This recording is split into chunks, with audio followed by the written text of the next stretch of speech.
Hello साथीहरू है, यो चाहिँ मेरो गाउँ अनि पछाडि चाहिँ मेरो घर, भाउजू मेरो, अनि त्यहाँबाट यता चाहिँ मेरो बुढी है।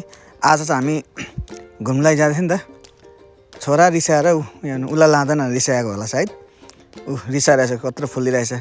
आज हामी कहाँ जाने भन्दाखेरि चाहिँ आज हामी नोरबुङ जाँदै थियौँ नि त, जो सिपाहीधुरादेखि अलिकति माथि पर्छ। अनि त्यहाँबाट यहाँ चाहिँ मेरो बसन्ती, अनि त्यहाँबाट मम ड्याड है, बसन्तीमा मेरो मम्मी बाबा।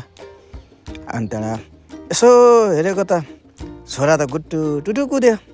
हामी चाहिँ यतिलाई पुगेको थियो तपाईँको सिपाहीधुरा है।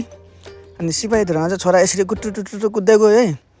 अनि जाँदाखेरि चाहिँ के भएछ भने मैले यसो क्यामेरा फर्काएको त मेरो बुढीले पनि भिडियो गर्दो रहेछ। अनि के भएछ भने छेउमा गएर हेरेर त आहा, अहिले हाम्रो फेसबुकमा है निकै फेमस दादा हुनुहुन्छ, गोर्खे ब्लग अथवा गोर्खे झालमुरी। अनि त्यहाँ दादाको दोकानमा हामी पुग्ने साथ छोराले चाउचाउ हेर्नु थालिहाल्यो। र दादाले चाहिँ निकै स्ट्रगल गरेर है झालमुरी बेच्नुहुन्छ अहिले।